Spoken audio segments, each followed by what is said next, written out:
नमस्ते बच्चों, क्या हाल चाल है, कैसे आप सब लोग। बच्चों, अंतिम बार 10th के पार की सीरीज में आज हम करने वाले हैं इंग्लिश के एरर करेक्शन और पंक्चुएशन का पूरा प्रैक्टिस।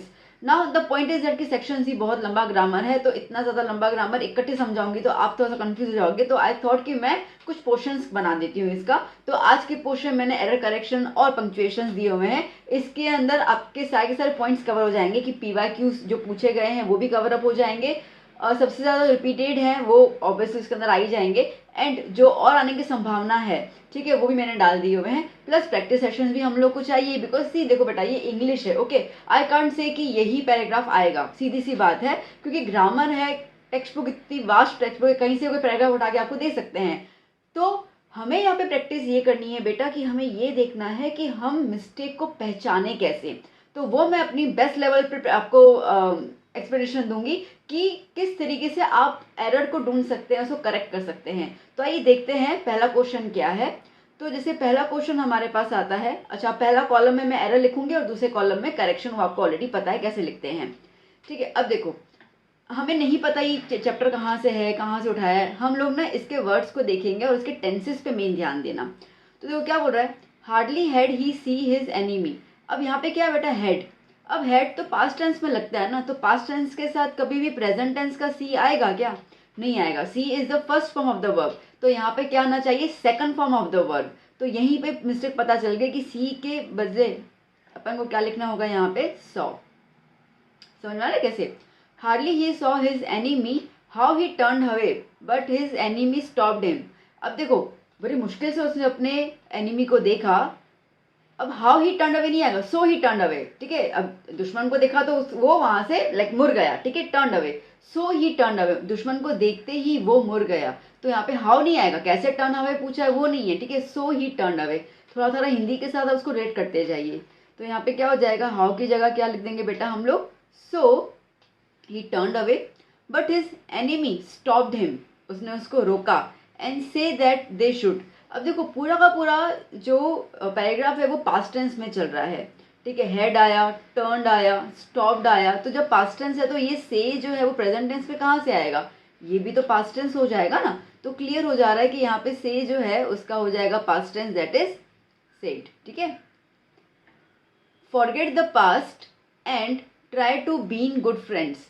अब देखो पूरा स्टेटमेंट देखो, but his enemy stopped him and said that they should forget the past, ठीक है, उनको पास्ट भूल जाना चाहिए, and try to become good friends, ऐसा ही होगा ना, ठीक है, कि चलो अब दोबारा से हम अच्छे दोस्त बन जाते हैं। तो बीन नहीं, बीन का मतलब होता है कहीं पे विजिट करना, ठीक है, कहीं पे होना, मौजूद होना किसी जगह पर। बट अच्छे फ्रेंड्स बन जाना, बनने का मतलब क्या होगा, बिकम, ठीक है। अब बेसिकली यहाँ पर try to become good friends, तो बीन की जगह क्या हो जाएगा यहाँ पर, बिकम। अब आया समझ में, पॉइंट्स क्लियर हो रही कैसे कैसे होना है। चलिए और कोशिश करते हैं समझने की। अब क्या है यहाँ पर, though he suffer from his stammer in his childhood he fight bravely against it. अब देखो मेरी बात समझो, यहाँ पर though he suffer from stammer in his childhood, उसके बचपन में, बचपन तो बीता हुआ हो जाएगा, मतलब पास्ट टेंस हो जाएगा। तो अगर मैं इस स्टेटमेंट को पास्ट टेंस के हिसाब सोचूं तो दो ही सफ़र, तो सफ़र की जगह क्या हो जाना चाहिए, सफ़र्ड, बिकॉज हम पास्ट टेंस की बात कर रहे हैं, भूतकाल की बात कर रहे हैं। तो यहाँ पे क्या हो जाएगा, सफ़र की जगह हम लोग क्या लिख देंगे बेटा, suffered, okay. So though he suffered from stammer in his childhood, अब childhood he fight bravely against it. अब आप खुद सोचो, बचपन की बात है, ठीक है, तो ही फॉट ना, वो भले मतलब बड़ी ब्रेवरी से उसने अपने स्टैमरिंग की प्रॉब्लम का सामना किया, ओके। तो दैट इज फाइट का मतलब क्या हो जाएगा, फॉट। देखो 99% बेटा इनके अंदर ना आपको जो भी आएगा वो पास्ट टेंस में ही आएगा। हमेशा ग्रामर में एक चीज़ याद करना बेटा, आपको कभी भी उलझाया जाएगा ना तो पास्ट टेंस में उलझाया जाएगा, समझना मेरी बात को। प्रेजेंट टेंस बहुत आसान होता है पहचानना, फ्यूचर टेंस भी बहुत आसान होता है पहचानना, ठीक है। तकलीफ कहाँ पे आती है, पास्ट टेंस में, क्योंकि पास्ट टेंस के साथ second form of the verb जुड़ जाता है, पास्ट टेंस के साथ हेड और डिड जुड़ जाता है। तो बेसिकली, ठीक है, बेसिकली कभी भी आप कोई पेपर उठा के देखो ना, पिछले 10 का पेपर उठा के देखो, आपको जहाँ पर भी एरर दिखेगा, कहीं पर भी आपको चेंजेस दिखेंगे, हमेशा वो पास्ट टेंस में ही बच्चों को कंफ्यूज करने की कोशिश करते हैं। तो हमेशा ये चीज़ याद करना कि पास्ट टेंस में ही रहता है, 99% उस केस में होता है, बाकी फिर आगे तो प्रीपोजिशंस वगैरह भी आ ही जाते हैं, तो उसको भी अपन को देखना पड़ता है। चलो, तो he fought bravely against it and become a famous speaker. अब देखो बन चुका ना, ठीक है, उसने अपनी स्टेमरिंग की प्रॉब्लम से ब्रेवरी से उसका सामना किया और वो फेमस स्पीकर बन चुका, बन गया मतलब बिकेम आएगा ना, ठीक है, बन गया ना वो, तो बिकम का क्या हो जाएगा, became. His effort his effort has been win the medal. अब हैज आया, हैज के साथ कभी भी first form of the verb नहीं आता है, हैज के साथ हमेशा आता है third form of the verb, और थर्ड फॉर्म क्या होगा, विन वॉन वॉन, ठीक है, तो इसके लिए विन की जगह हम क्या लिखेंगे, वॉन। देखो बहुत बेसिक ग्रामर है, आपको टेंसेस क्लियर होते हैं तो ये बहुत अच्छी तरीके से पता चल जाएगा। नहीं तो मैंने टेंसेस का पूरा एक वीडियो बना के रखा हुआ है, एक वीडियो पूरा एक्सप्लेनेशन है, दूसरे वीडियो में हमने बहुत सारे एग्जांपल्स किए हुए हैं। तो इफ़ यू विश कि आपको वो थोड़ा टेंसेस क्लियर करना हो तो ज़रूर वाला वीडियो देखिएगा, मैंने बहुत ज़्यादा डिटेल में और ट्रिक एंड टिप्स के साथ आपको उसमें सिखाया है। चलिए नेक्स्ट, आई होप आप समझ पा रहे हैं कि किस तरीके से एरर ढूंढना है, ठीक है। मैंने अभी तक किसी भी चैप्टर का नाम नहीं लिया कि अरे ये इस चैप्टर में से पूछा गया है, मुझे कोई मतलब ही नहीं है, ठीक है। मैं स्टेटमेंट को देखकर इसमें एरर कैसे हो उसको कोशिश करूँ ढूंढने का, दैट्स इट। चलिए अब फिर से देखते हैं हम लोग। अब यहाँ पर क्या है, the sun was now ascending the sky. देखो अभी साफ साफ clear, the sun was now ascending the sky. अब असेंडिंग का मतलब क्या होता है, असेंडिंग का मतलब राइजेज होना, ठीक है। तो अब स्काई में सन राइज होता है, यहाँ पे सन की स्पेलिंग देखो तो SON, जबकि आना क्या चाहिए SUN, ठीक है, ऐसा। तो ये हो गया सन और इसकी जगह पे हमें लिखना है SUN वाला, ठीक है। तो सन जो है वो मतलब सुबह की बात है और वो सन जो है वो राइज हो रहा है। Blazing on to his ledge that faced the south. Okay, तो अब यहाँ पर क्या हो जाएगा, ब्लेजिंग ऑन टू नहीं आता है, ऑन, ठीक है, ऑन हिज लेज मतलब कि लेज से धीरे धीरे वो उसकी शाइन जो है वो ऊपर की तरफ आ रही है और साउथ को फेस कर रही है। तो यहाँ पे ऑन टू नहीं आएगा, ऑन आएगा, लेज के ऊपर। He feels the heat because he had. अब आप साफ साफ देखो बेटा, वॉज पास्ट टेंस, तो ये फील्स तो प्रेजेंट टेंस है, मतलब सीधी बात है फील्स का क्या होना चाहिए, फेल्ट होना चाहिए, ठीक है। तो यहाँ पे फील्स की जगह क्या हो जाएगा, felt. Okay, he felt the heat because he had not eating. अब मैंने अभी ये बताया कि जब हैड और हैज आता है तो उसके साथ जो वर्ब बनता है वो third form of the verb बनता है, और eating is a continuous one, ठीक है। तो यहाँ पे क्या होना चाहिए, ईट, एट, ईटन, क्या होना चाहिए, ईटन। तो यहाँ पे ईटिंग की जगह क्या आएगा, ईटन, ठीक है बेटा, क्लियर। चलिए next, and all the morning the whole family had walked. अब देखो सबसे पहले तो ये भी पता चल गया कि होल काना नहीं है ना, इस मतलब कंप्लीट फैमिली, ठीक है। तो पहले तो मैं ये एरर लिखी देती हूँ यहाँ पर, क्योंकि पहले नज़र मेरी यहाँ पे चली गई। तो चलो फर्स्ट में देखते हैं क्या है, एंड ऑल द मॉर्निंग। अब यहाँ पे ये जो है वो दैट, ठीक है, तो यहाँ पे ध की जगह क्या होगा, दैट। क्यों, क्योंकि वो एक टाइम की बात कर रहे हैं, यहाँ पे साफ साफ स्टेटमेंट से पता चल रहा है। And all that morning the whole family had walked about in the big plateau. अब अबाउट नहीं आएगा ना, ठीक है, पूरी फैमिली वॉक कर रही है अराउंड, ठीक है, उसके इर्द गिर्द। तो यहाँ पे अबाउट की जगह क्या हो जाएगा, अराउंड। माइंड वे डाउन अ ऑपोजिट क्लिफ टॉन्टिंग हिम। अब साफ साफ है, माइंड वे डाउन, माइंड वे नहीं आता, मिड वे, बीच में, बीच रास्ते, ठीक है। तो यहाँ पे माइंड वे की जगह क्या हो जाएगा, मिड वे, ठीक है बेटा। चलिए next, the next moment he feels his wings spread inwards. The next moment he feels, अब ही फील्स तो नहीं आएगा, पास्ट टेंस की बात कर रहे हैं ना कि ठीक है बिल्कुल, मतलब नेक्स्ट मोमेंट में उसे महसूस हुआ, तो फील की जगह क्या हो जाएगा, felt. Okay, so the next moment he felt his wings spread. अब विंग्स जो हैं वो बाहर की तरफ खुलेंगे या अंदर की तरफ खुलेंगे, बाहर की तरफ खुलेंगे ना, तो आउटवर्ड, ठीक है। तो इनवर्ड्स की जगह क्या क्या आ जाना चाहिए यहाँ पे, आउटवर्ड्स।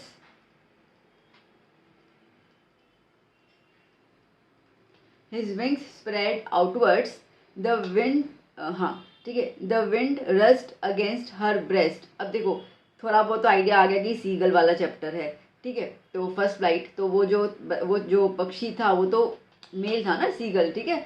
तो इसके लिए यहाँ पे हर की जगह क्या हो जाएगा, his breast feathers then under his stomach. अब देन, ये देन का मतलब कंपैरिजन है, जबकि ये क्या बोल रहा है, द विंड रस्ट। अब जब उसने फ्लाइट लेना शुरू किया तो जो हवा आ रही है, ठीक है, पहले उसके जो सीना है वहाँ पे उसको फील हुआ, फिर उसके फेदर्स, उसके बाद उसके स्टमक को छूती हुई गई, ठीक है। तो स्टमक के नीचे छूती हुई गई, मतलब उसके बाद, देन मतलब उसके बाद। तो ये देन जो है ए वाला वो कंपैरिजन है, और ये हम लिखेंगे ई एन वाला। कौन सा बेटा, ई एन वाला, ठीक है, उसके बाद। चलिए next, okay. Kisa Gotami had a only son. अब देखो साफ साफ है, ठीक है, had a only, O vowel, तो वो तो ए के साथ एन आना चाहिए, तो हम बचपन से सीखते आए हुए हैं, तो पहला मिस्टेक तो यहीं पता चल गया। And she died. अब देखो साफ साफ बोल रहा है कि उसका एक ही बेटा था, बेटा, तो यहाँ पे शी तो नहीं आएगा, ही डाइड हो जाएगा, ठीक है। तो शी की जगह क्या हो जाएगा, he died. In her grief she carries the dead. अब उसके मुंह में, मतलब वो जो ग्रीफ ना, अब उसके अफसोस में या ग्रीफ क्या बोलते, दुख में, सॉरी, ठीक है। सो इन हर ग्रीफ शी कैरिड दैट, पूरी बात करें ना हम लोग, तो उसका लड़का जो है उसकी मौत हो गई है, और वो गम में अपने लड़के की बॉडी को उठाकर, मतलब कैरी करके, तो कैरीज नहीं आएगा, क्या हो जाएगा, कैरीड। आप खैर खुद भी समझ सकते हो, यहाँ पे हैड आया, डाइड आया, तो पूरा पास्ट टेंस में चल रहा है, तो ये प्रेजेंट टेंस में तो होगा नहीं, ठीक है। तो क्या हो जाएगा, carried the dead child to her neighbours asking there for medicine. Asking उनसे पूछ रही है, तो उनसे पूछना मतलब them, okay, asking them for medicine. So there की जगह क्या हो जाएगा, them. Next, okay. Although the night Lencho thought. अब ऑल्दो मतलब कि इसके बावजूद भी, पर ऐसा नहीं है, पूरी रात लेंचो सोचता था, पूरी रात को मतलब क्या बोलेंगे, ऑल थ्रू द नाइट, पूरी रात, ठीक है। तो यहाँ पे दो की जगह क्या हो जाएगा, थ्रू।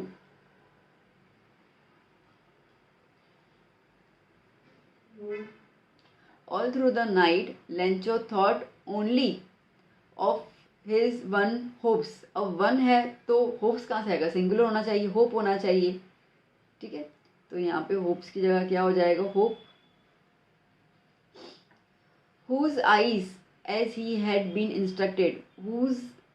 अब यहाँ पे ये whose मतलब कि जिसकी आंखें, हु किसकी आंखें, ठीक है। यहाँ पे HOW, हु किसकी आंखें, यहाँ पे नहीं है, यहाँ पे वो आपको पता है गॉड के बारे में सोच रहे हैं, ठीक है, जिसकी आंखें हमेशा हमें देखती रहती हैं कि हम दुख में है कि नहीं है, तो यहाँ पे हुज आएगा, ठीक है, जिसकी मतलब हुज, और ये हु का मतलब क्या है, किसकी आंखें, ऐसा, ठीक है। तो क्या एक्चुअली अगर हम इसको प्रोनाउंस करते हैं तो हुज आता है, हु एपोस्ट्रोफी एस, और वैसे भी WHO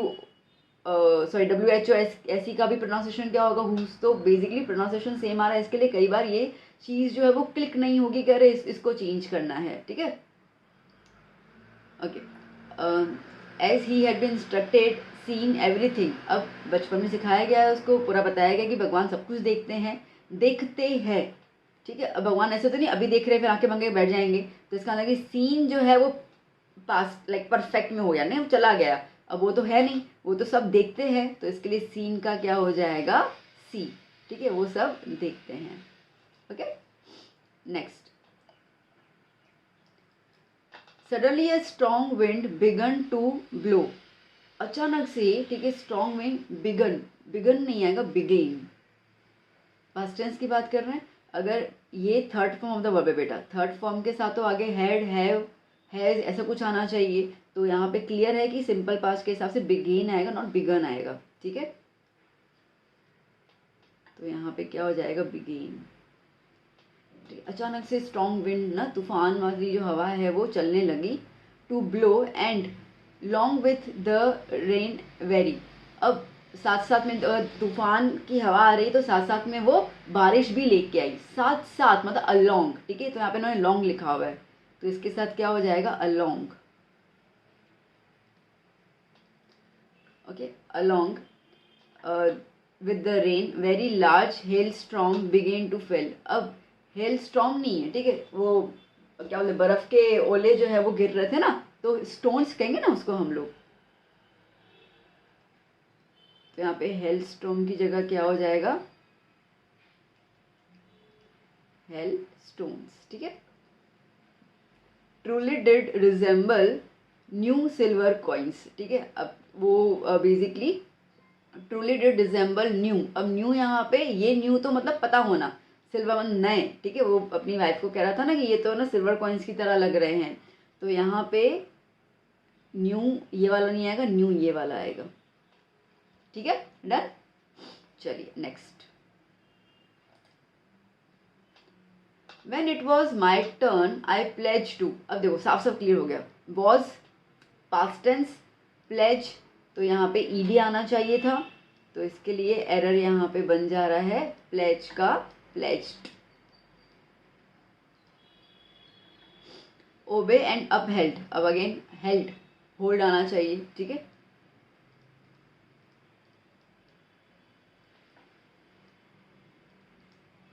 uphold the constitution and to devote myself to a well-being of the, to a नहीं, एक नहीं, ठीक है, पूरे रिपब्लिक, पूरे कंट्री की बात हो रही है, तो यहाँ पर अ की जगह क्या आना चाहिए, ध, मतलब लोगों के भले के लिए, ठीक है। तो I end to devote myself to the well-being of the republic, republic मतलब पूरी कंट्री और कंट्री में रहने वाले लोग, and its people, not but, ठीक है।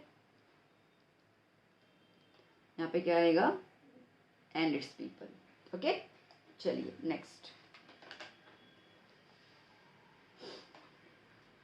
So who had helped me for arrive there, अब देखो साफ साफ लग रहा है, so who had helped me to arrive there, मुझे वहां पहुंचाने में किसने मदद की, ठीक है। फॉर तो नहीं आएगा, तो यहाँ पे क्या आ जाएगा, फॉर की जगह टू। अभी तो बच्चे को पता चल जाएगा कि यहाँ पे फॉर की जगह टू आएगा, ठीक है, तो इसमें कुछ है नहीं। तो मैं दोबारा स्टेप में रीड करती हूँ। So who helped me, sorry, so who had helped me to arrive there safety without a compass, safety नहीं, safely, ठीक है। तो यहाँ पे क्या हो जाएगा, safety की जगह क्या हो जाएगा, safely, safely without a compass or a radio and without any more fuel, ज़्यादा फ्यूल तो था ही नहीं ना, तो यहाँ पे नो नहीं, फ्यूल नो मोर कैसे आएगा, एनी, ठीक है, ज़्यादा तो फ्यूल था ही नहीं मेरे पास, तो नो की जगह क्या हो जाएगा, any more fuel in my tanks. Who was an pilot, अब देखो वो पूछ रहा है उस पायलट, वो रिसेप्शनिस्ट वाले से पूछ रहा है ना ऐसे करके, ठीक है, कि दूसरा प्लेन क्या था, याद है ना, ब्लैक एरोप्लेन का ही पैराग्राफ है। तो अभी आप खुद सोचो कि वो पूछ रहा है कि हु वॉज एन पायलट, अब वो ऑलरेडी उसको बता रहे हैं कि कौन वो पायलट था, तो यहाँ पे एन नहीं आएगा, ध, क्योंकि वो स्पेसिफाई कर रहा है कि वो जो ब्लैक एरोप्लेन था उसका पायलट कौन था, ठीक है, तो यहाँ पे ध आएगा। So who was the pilot on the strange black aeroplane, an की जगह क्या आ जाएगा, ध। अच्छा, अब इसमें आप दो एरर्स देख सकते हो, मतलब एन को दो तरीके से, पहली बात तो ये है कि पायलट ये कॉन्सोनेंट आ जाता है, तो इसके साथ एन तो आएगा नहीं, पहली पॉइंट तो क्लियर हो गई। अब बहुत सारे बच्चे कॉन्सोनेंट देकर यहाँ पे अ लिखेंगे, है ना, हु वॉज अ पायलट। अब आप खुद सोचो कि वो पूछ रहा है कि वो पायलट कौन था ब्लैक एरोप्लेन, मतलब ऑलरेडी एक बातचीत हो रही है, ठीक है, और ऑलरेडी वो स्पेसिफाई कर रहा है कि वो कौन था। तो जब भी एक पर्सन को, हम जब एक पर्सन की बात करते हैं और दूसरे स्टेटमेंट में उसी की जब दोबारा बात करें, तो हम तब अ एन नहीं लगाते, तब हम ध लगाते हैं, बिकॉज उसकी इंट्रोडक्शन हमने पहले ही दे दी है, ठीक है। तो इस तरीके से आता है प्रीपोजिशंस का मतलब। चलिए ना, he wrote to God on in the envelope, अब मुझे क्लियर हो गया यहाँ पे, ठीक है। अब इन द एनवेलप थोड़ी आएगा, एनवेलप पे उसने टू गॉड एड्रेस लिखा ना, एनवेलप पे, ठीक है, एनवेलप में नहीं लिखा, एनवेलप पे लिखा, तो इनकी जगह क्या हो जाएगा, on. Put a letter inside, अब देखो ये लेटर की बात ऑलरेडी हो रही है, जो मैंने अभी आपको पायलट के लिए बताया ना, वही चीज़ बता रही मैं आपको, ये लेटर की बात ऑलरेडी हो रही है ना, ये पता है ना कि उसने पूरा वो गॉड को खत लिखा कि मुझे इतने पैसों चाहिए, ये वो पूरा उसने लिखा था, और उस एनवेलप पे टू द गॉड एड्रेस लिखा था, एंड पुट द लेटर, वो लेटर ऑलरेडी लिख चुका है, हमें इसको यहाँ पता है, तो अब यहाँ पे अ लेटर नहीं डालेंगे, ध डालेंगे, बिकॉज हमें पता है कि हम उसी लेटर की बात कर रहे हैं, okay, already specified, we have the knowledge of that letter, तो हम उसी की बात कर रहे हैं यहाँ पर। तो यहाँ पे अ की जगह क्या हो जाएगा, the. Put the letter inside and still trouble. अब देखो ये पूरा पास्ट टेंस में है ना, रोट मतलब पास्ट टेंस आ रहा है, ठीक है, तो यहाँ पे क्या हो जाएगा, troubled.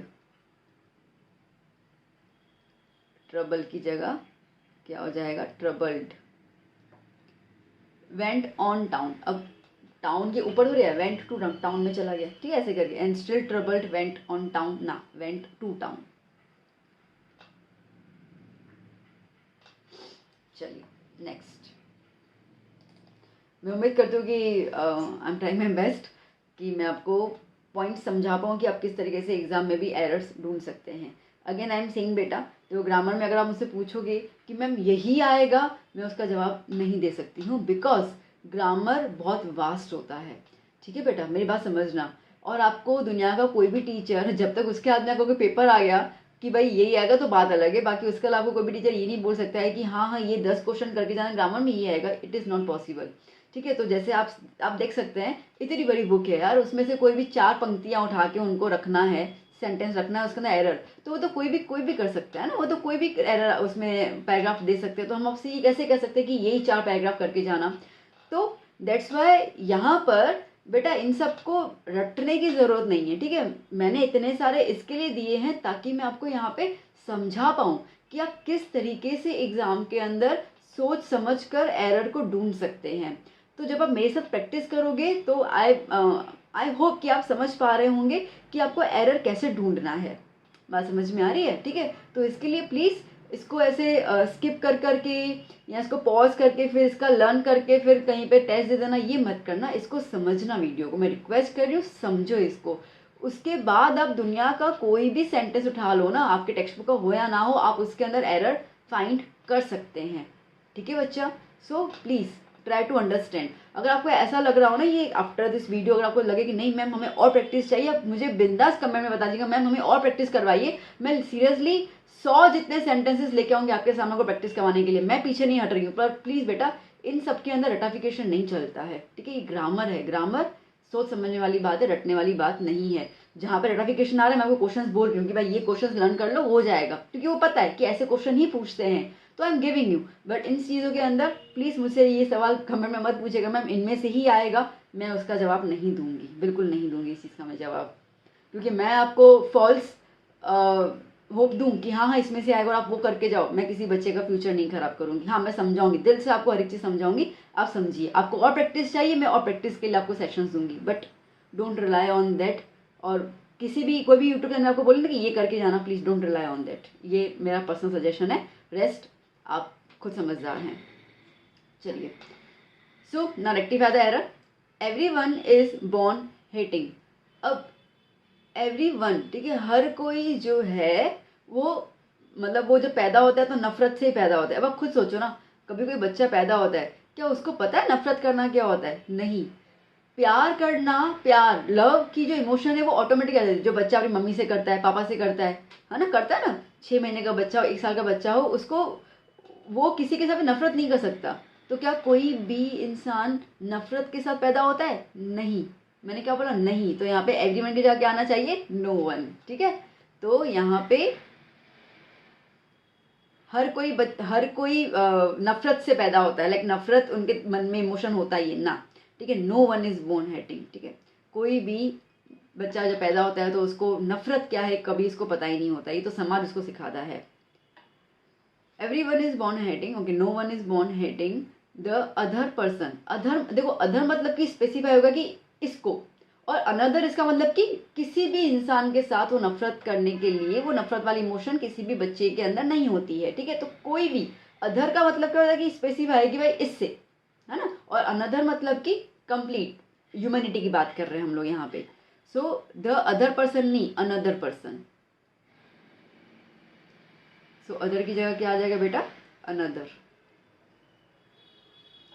The another person because for the colour, for the नहीं, ठीक है, कलर के लिए हम नफरत करें। कलर मतलब कि आपको पता है स्किन के कलर के लिए, मैंने क्या बोला? कलर, कलर की वजह से कोई नफरत कर सकता है क्या? तो कलर की वजह से मतलब कि ऑफ, तो फॉर की जगह क्या हो जाएगा? Of. Of the colour on his skin और हिज बैकग्राउंड। अब क्या है, because for the colour, colour किसका, स्किन का ना, तो ऑफ हिज स्किन, ठीक है। तो क्या होगा, the another person because of the colour of his skin, बन रहा है ना, because of the colour of his skin. तो यहाँ पे ऑन की जगह क्या आ जाएगा, ऑफ। चलिए next, he was beside the sea now, ठीक है। अब बिसाइड सी के बिसाइड बगल में कैसे हो सकता है ना, नदी बह रही है, नदी के बगल में कैसे, नदी के नजदीक होते ना, ओके, नियर आता है ना, बगल थोड़ी होता है, ठीक है। बगल में तो हम इंसान के बैठते हैं, नदी के बगल में थोड़ी बैठते हैं, नदी के नजदीक बैठते हैं हम, नियर, ठीक है। तो यहाँ पे क्या हो जाएगा, बिसाइड की जगह क्या आ जाएगा, near. He was near the sea now, fly straight over it, ठीक है। अब यहाँ पर देखो, नाउ मतलब कि कंटिन्यू की बात हो रही है, ठीक है। आप statement, okay, he was near the sea now, fly नहीं आएगा, फ्लाइंग स्ट्रेट ओवर इट, ठीक है, क्योंकि वो नाउ मतलब कि इट्स फीलिंग हमको दे रहा है कंटिन्यू वाली। तो यहाँ पे फ्लाई की जगह क्या हो जाएगा, flying. Flying straight over it, facing straight out on the sea नहीं आएगा, ठीक है। अब वो फ्लाई कर ओवर ऑन द ओशियन।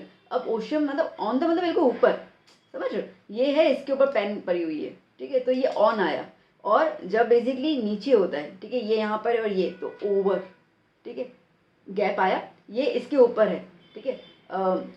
अब book is on the table मतलब वो चिपकी हुई है उसके साथ, ठीक है। और यहाँ पे ओवर आता है, इसका मतलब कि इस तरीके से आएगा, आया समझ, मतलब कि ये गैप आपको न, तो जब गैप होता है ना, जब गैप होता है तो हम ओवर लिखते हैं, ऑन नहीं लिखते हैं। तो यहाँ पे क्या आया, ऑन की जगह क्या हो जाएगा, ओवर।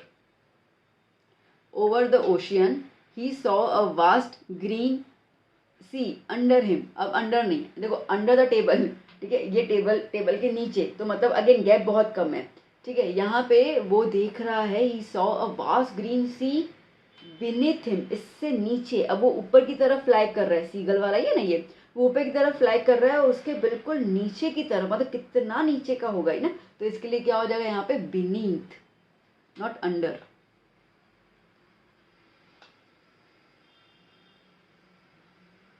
ठीक है, चलिए ना, marriage gifts are meaningful without. अब आपको पता है ये वाला गोवा वाला चैप्टर ना, बेकर वाला, ठीक है। तो मैरिज गिफ्ट्स आर मीनिंगलेस, ठीक है। अब ये वाला तो तुमने आंसर भी लर्न कर लिया हो, तो इसको तुम फटाफट कर सकते हो।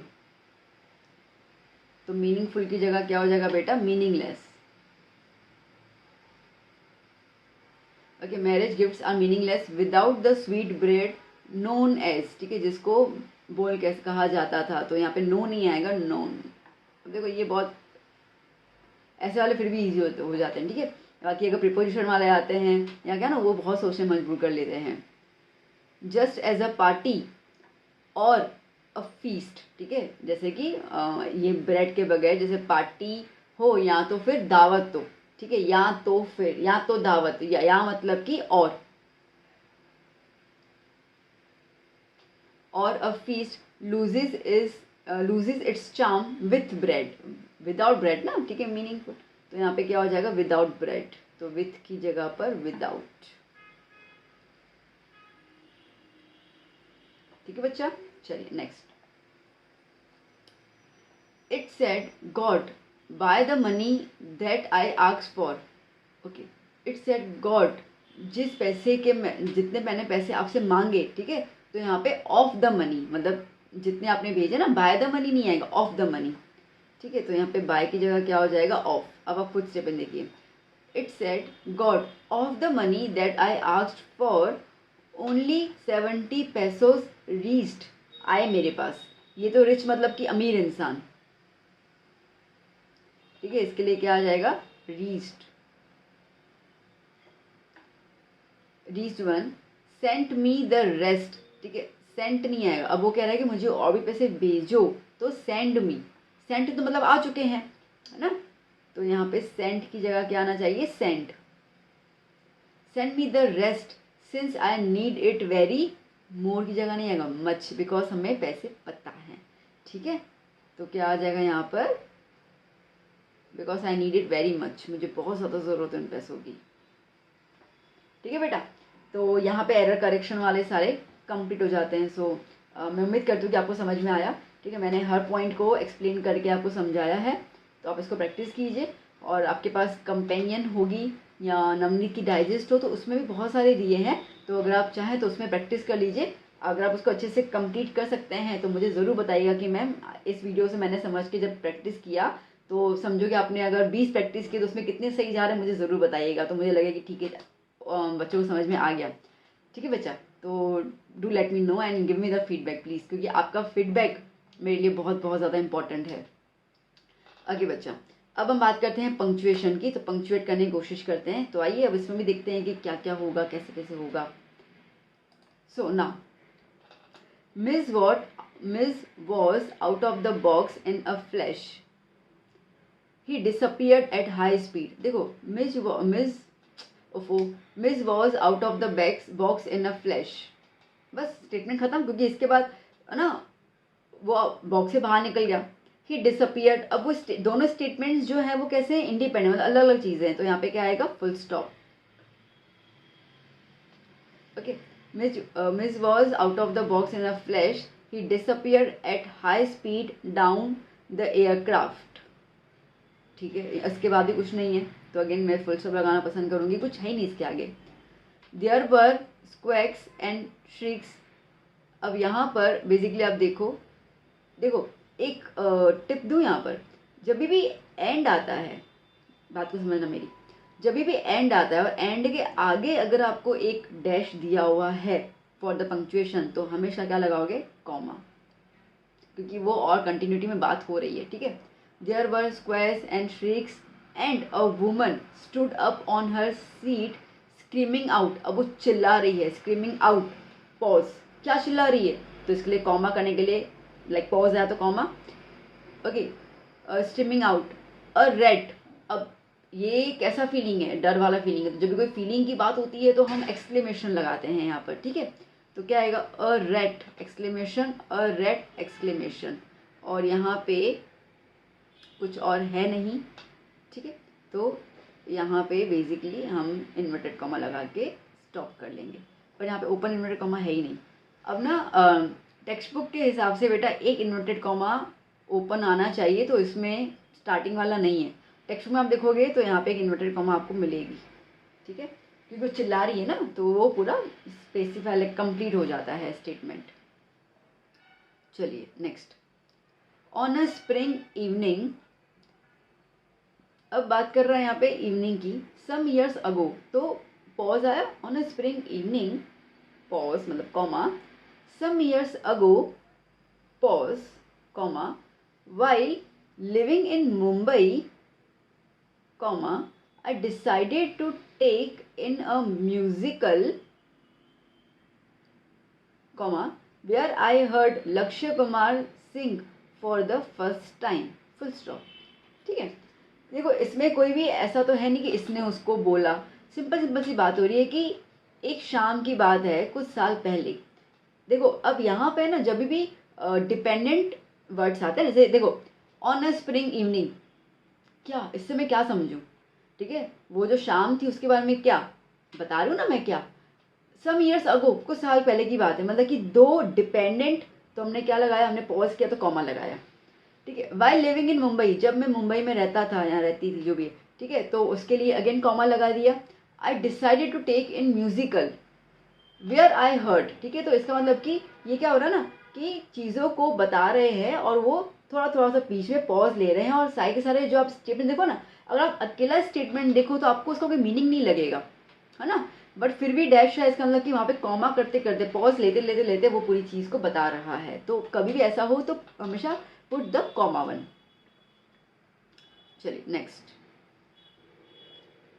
yesterday was the first day of school holidays in Portsmouth. अब ये क्या होगा, पोर्ट्समाउथ, ठीक है, ये एक जगह के नाम है, तो अगेन कॉमा, कहाँ पर है ये जगह, in the south of England, full stop, उसका कुछ लग नहीं रहा मेरे को।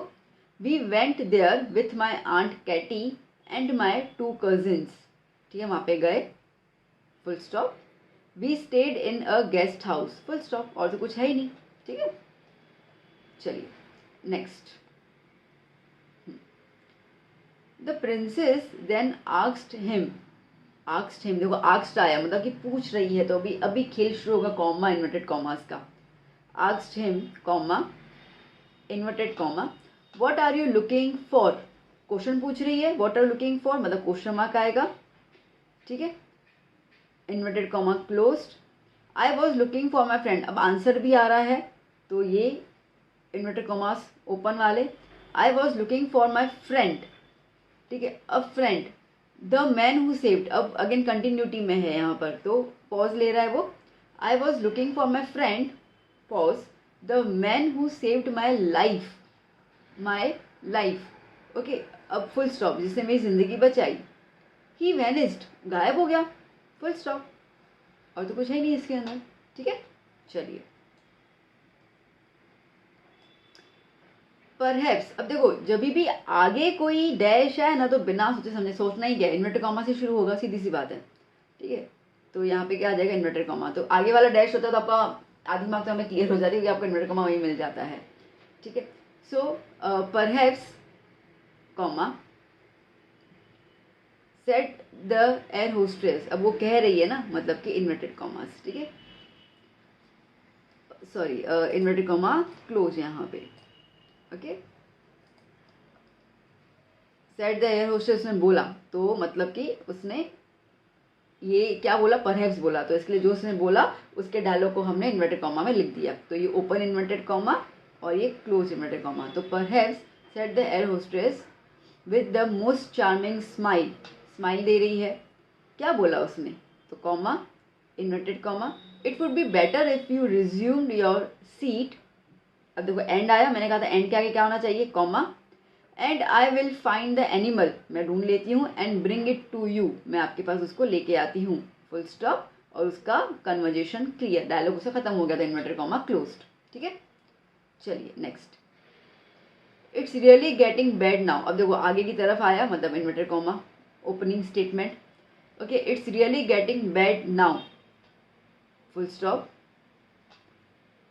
Commas closed, exclaimed the man, ठीक है, वो आदमी ने बोला, so I hope it passes quickly, ठीक है। अब बेसिकली लेंचो की बात हो रही है ना यहाँ पे, तो ये तो मतलब वो है, तो एक्सक्लेम्ड मतलब कि शॉक में बोल रहा है कि तो बारिश तो बहुत तेज़ होती जा रही है, ठीक है। सो आई होप, अब उसका दूसरा statement, I hope it passes quickly, statement close, ठीक है। Next, Paris control board, black aeroplane वाला है ये, अब आगे स्टेटमेंट आया तो मतलब कि इन्वर्टेड कॉमा आएगा, पेरिस कंट्रोल, अब वो माइक पे बोल रहा है, पता है ना आपको, वो कंट्रोल रूम से बात कर रहा है, तो इसके लिए जब तक उसको आवाज़ नहीं आएगा तब तक उसका क्या होगा, पेरिस कंट्रोल मतलब कि वो पूछ रहा है, question mark, Paris control question mark, can you hear me, question mark, और यहाँ पे स्टेटमेंट उसका complete, I had no radio, comma, no compass, and, अब एंड आया तो उसके आगे भी comma, I could not see where I was, ठीक है, सिंपल था ये। चलिए नेक्स्ट, ओके, तो पहले तो इन्वर्टेड कॉमा लगा ही दो, ठीक है, ओके ओके, अब दो बार ओके मतलब बीच में कॉमा आएगा, ओके ओके, बट कंजक्शन के आगे अगर आता है तो कॉमा आ जाता है, okay okay but first you must get on the बस, ओके, पहले आप बस में बैठ जाइए, क्या हो जा रहा है ये, स्टेटमेंट कंप्लीट, तो आ जाएगा कॉमा और इन्वर्टेड कॉमा, ठीक है।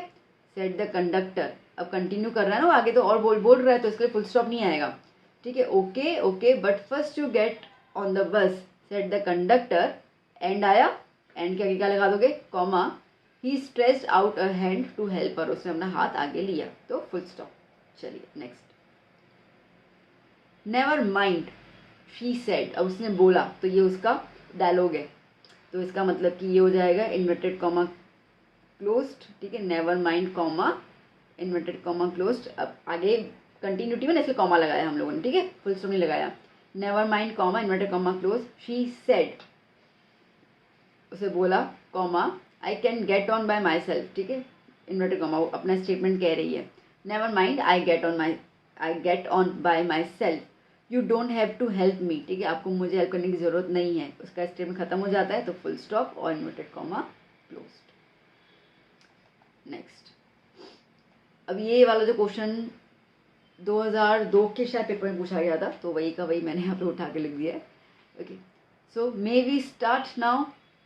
35 नंबर पे क्या हो जाएगा, comma, may we start now पूछ रहा है ना कंडक्टर, मैडम क्वेश्चन मार्क पूछ रहा है मे वी स्टार्ट नाउ, तो इसके लिए 36 पे क्या हो जाएगा, question mark, inverted comma close, the conductor asked smiling, ठीक है, स्माइल करते हुए पूछ रहा है, बस और तो कुछ है नहीं, स्माइलिंग पूछ रहा है वो, तो full stop. Then he blew his whistle twice, ठीक है, उसने 2 बार सीटी बजाई। अब देखो एंड आया फिर से, तो मैंने क्या बताया था, एंड के आगे क्या आना चाहिए, कोई भी कंजक्शन के आगे कोई ब्रैकेट और कोई डैश होता है तो हमेशा कॉमा लगता है, comma, and the bus move, ठीक है, सिंपल हो गया। चलिए next, I slowed down to a walk and counted the notes. उसने अपनी मतलब उसने जो रफ्तार थी चलने की थोड़ा धीरे कर दी और नोट गिनने लगा, नोट गिनने लगा, पॉज आया यहाँ पे, ठीक है, तो क्या हो जाएगा यहाँ पे डबल कॉलन, क्योंकि नोट गिनने लगा, फुल स्टॉप, मतलब अभी वो काम कर रहा है, तो जब वो बोल रहा था और जो काम मतलब 2 अलग अलग काम है, पहले तो उसने अपनी अपनी रफ्तार जो है वो धीरे की और फिर नोट गिन रहा है, 2 अलग काम है बट दोनों एक साथ कनेक्टेड हैं, तो हम लगाते हैं यहाँ पे डबल कॉलन, ठीक है। आपने देखा होगा कई बार आता है ना, आंसर द फॉलोइंग क्वेश्चंस फिर डबल कॉलन, ठीक है, अब फिर नीचे 1 2 3 4 5 6 क्वेश्चंस होते हैं, है ना, तो एक स्टेटमेंट फिर उसके नीचे जब आप बहुत सारे अलग अलग काम करते हो तो उसको अपन डबल कॉलन में लेते हैं, तो क्या हो जाएगा, and counted the notes 600 rupees in 50s, ठीक है, 600 रुपये हैं, 50-50 की नोट है। I could live like an old oil rich Arab for a week और 2, ठीक है, अब मैं ना एक रिच अरब की तरह जी सकता हूँ कम से कम लाइक 1 हफ्ता और 2, बस खत्म, और तो कुछ है ही नहीं, फुल स्टॉप।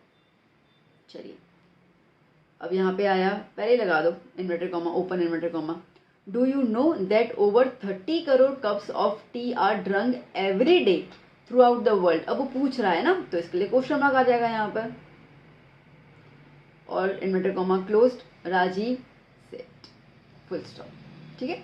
चलिए नेक्स्ट, चाय गरम चाय गरम, अब ये चाय गरम जो है, a vendor called out in a high pitch, ठीक है, बोल रहा है, तो यहाँ पे कॉमा, अभी आगे भी तो बोलेगा वो, तो ये इन्वर्टेड कॉमा क्लोज, ठीक है। A vendor called out in a high pitch voice, he came up to the window and asked, वो विंडो पे आया और फिर से उसने उनसे पूछा कंटिन्यूटी में है, कॉमा, क्या पूछा, चाय साहब, ठीक है, पूछ रहा है ना वो, तो क्वेश्चन मार्क, आस्क्ड आया यहाँ पर, तो इसके लिए क्या लगेगा, क्वेश्चन मार्क, ठीक है, उसका स्टेटमेंट खत्म हो गया। अब प्रांजोल कह रहा है, तो अब उसका स्टेटमेंट स्टार्ट हो गया, तो मतलब कि inverted commas, okay, give us 2 cups, comma, Pranjol ने बोला ऐसा। चलिए नेक्स्ट, द बुद्धा सेड, अब यहाँ पे आया तो इसका मतलब कि यहाँ पे उसका स्टेटमेंट, तो कॉमा स्टार्ट हो जाएगा, inverted comma, the life of mortals in this world is troubled and brief and combined with pain, for there is not by any means by which those that have been born can avoid dying। अब देखना ये वाले statement को मैं दोबारा read करती हूँ, यहाँ से स्टार्ट कर लेते हैं। For there is not any means by which those who have been born can avoid dying, after reaching the old age there is death। अब देखो अलग अलग स्टेटमेंट्स आ रहे हैं बट कंटिन्यूटी में चल रहा है, वो ये कह रहे हैं कि कोई भी जरिया नहीं है कि जो इंसान पैदा हो चुका है वो मरने को टाले, अवॉइड करे, वो पॉसिबल नहीं है। आफ्टर रीचिंग, अब वो कह रहा है कि जब आप बुढ़े हो जाते हो तो डेथ होगी, तो कोई भी इंसान डेथ को नकार नहीं सकता है, बुढ़े होने के बाद डेथ आनी है, तो ये 2 अलग स्टेटमेंट है, 2 इंडिपेंडेंट क्लॉजेज है, तो तब ऐसो को जब ज्वाइन करना होता है तो हम लगाते हैं सेमी कॉलन, ठीक है। After reaching old age there is death of such a nature are living beings, ठीक है, तो डेथ, अब अगेन यहाँ पे भी independent, of such a nature are living beings, ये नेचर है, ठीक है, ये दस्तूर है जो आया है उसको मरना ही है, तो ये सारे statements they are the independent, मतलब कि अगर आप देखो, अगर आप ना, इंडिपेंडेंट का मतलब क्या होता है कि अगर आप कोई स्टेटमेंट रीड करते हो आपको उसकी मीनिंग समझ में आ जाती है, उसको आगे पीछे रीड करने की जरूरत नहीं है, तो हम उसको बोलते हैं इंडिपेंडेंट। अब देखो, after reaching old age there is death, समझ में आ रहा है, हाँ, जब हम लोग ओल्ड एज पे पहुंचते तो मौत होती है। अब अगर ये स्टेटमेंट जो मैंने रीड किया इसके ऊपर वाले स्टेटमेंट नहीं भी रीड किया तो अपन को इसकी मीनिंग तो पता चल गई ना, तो इसको हम कहते हैं इंडिपेंडेंट क्लॉजेस, ठीक है। तो इंडिपेंडेंट, जब आप दो इंडिपेंडेंट को ज्वाइन करते हो तो तब हम लगाते हैं सेमीकोलन। बात समझ में आ रही है? चलिए, अगेन पंक्चुएशन का मैंने पूरा का पूरा वीडियो बनाया है जिसमें मैंने हर एक पंक्चुएशन को बहुत डिटेल में एक्सप्लेन किया है। उसके 2 वीडियो है, एक एक्सप्लेनेशन का, दूसरा हम लोगों ने बहुत सारे एग्जाम्पल्स किए हैं। तो इफ़ यू विश आप वो वाला वीडियो देख सकते हैं बिंदास। चलिए, आपको इन सब का क्लास 10 बोर्ड इम्पोर्टेंट वाले सेक्शंस में आपको मिल जाएगा। और एल्स आई विल ट्राई, मैं आपको इसके डिस्क्रिप्शन में उसका आपको लिंक दे दूंगी या कमेंट के फर्स्ट बॉक्स में, तो आप देख लीजिएगा उसको। चलिए next, and she thought to herself how selfish am I in my grief. अब खुद को कह रही है ना वो, मतलब कि वो खुद ही से बात कर रही है, तो स्टेटमेंट क्या दे रही है, तो इसके लिए open statement inverted commas, how selfish am I in my grief, मैं कितनी सेल्फिश हो गई थी, ठीक है। अब देखो हाउ है यहाँ पे, बट यहाँ पे हाउ क्वेश्चन मार्क वाला नहीं है ना, ठीक है। मैं कितनी सेल्फिश हो गई थी अपने दुख में, मतलब वो खुद से आश्चर्यचकित होकर बात पूछ रही है, मतलब एक्सक्लेम्ड कर रही है वो यहाँ पे। तो इसके लिए यहाँ पे क्या आएगा, एक्सक्लेमेटरी साइन आएगा। Death is common to all, देखो death is common to all, ये इंडिपेंडेंट क्लॉज हुआ। अब इसके आगे भी ना रीड करो, इसके बाद वाला भी ना रीड करो, तो ये पूरा स्टेटमेंट आपको मीनिंग दे रहा है, मतलब कि फिर यहाँ पे आएगा semicolon. Death is common to all, yet in this valley of desolation there is a path that leads him to the immortality who has surrendered all selfishness, खत्म, okay, inverted comma closed। next, people pitied her and said here is mustard, ठीक है, उन्होंने बोला तो comma inverted commas, here is mustard seeds, ये रहे mustard seeds, खत्म statement. But आगे कंटिन्यूटी में है तो इसका मतलब यहाँ पे आएगा सेमीकोलन। टेक इट, ले लो, एक्सक्लेमेटरी, ठीक है, ले लो ऐसे करके। तो अब आपने बोला मैम हम मैंने कहा टेक इट, मैंने एक्सक्लेमेशन है लगाया, कन्फ्यूजन है, एक्सक्लेमेशन क्यों लगाया हम लोगों ने, क्योंकि यहाँ पे क्या है, पीपल पिटीड हर, मतलब यहाँ पे इमोशन की बात हो रही, दया, ठीक है, लोगों को दया आ रही है उसके ऊपर, इमोशन आया, जहाँ पे इमोशन आएगा एक्सक्लेमेशन साइन आएगी, ठीक है। तो इसके लिए मैंने लगाया एक्सक्लेमेशन और यहाँ पे इन्वर्टेड कॉमा क्लोज्ड, ठीक है बच्चा पार्टी। तो यहाँ पे पंक्चुएशंस भी कवर अप हो गए, इसमें आपके प्री बोर्ड PYQs भी इसमें सारे के सारे इंक्लूड कर दिए थे मैंने, ठीक है बच्चा। तो इस तरीके से आपकी दोनों चीज़ें क्लियर हो जाती है। गिव मी योर फीडबैक कि आपको कैसा लगा वीडियो, एंड बाकी सारा ग्रामर में लेके आऊँगी। तो इसके अलावा आपका ये फीडबैक मुझे ज़रूर दीजिएगा इफ़ यू नीड। तो मैंने कहा पंक्चुएशन का वीडियो भी है, फिर उसके अलावा भी आपको ऐसा है कि और प्रैक्टिस चाहिए तो मैं आपको अच्छे खासे और भी एग्जांपल्स दे दूंगी, आप कभी भी टेंशन मत दीजिएगा। बस आप अपनी डिमांड कमेंट सेक्शन में रखिए, मैं उसको रीड करती हूँ, और जैसे जैसे मेरे को टाइम होता जाता है मैं आपको सारी चीज़ें प्रोवाइड करती जाऊँगी, ये मेरा वादा है और कर भी रही हूँ। खैर, तो चलिए अभी हम मिलते हैं नेक्स्ट सेशंस में, जहाँ पे हम लोग कुछ और ग्रामर के सेक्शंस की बात करेंगे। मुझे पता है बच्चों को डू एज डायरेक्ट में बहुत डाउट रहता है, तो अब मेरा पॉइंट है कि नेक्स्ट वीडियो में उसी पे ही लेके आऊँ, साइड के साइड डू एज डायरेक्टेड इकट्ठे मैं ले लूँ, ठीक है। तो वो हम कोशिश करते हैं मैं कल ही आपको वीडियो प्रोवाइड कर दूँ, एंड तब तक आप प्रैक्टिस कीजिए, लर्न कीजिए, और आपके जो भी सजेशंस हैं, जो भी आपका फीडबैक है ज़रूर दीजिएगा।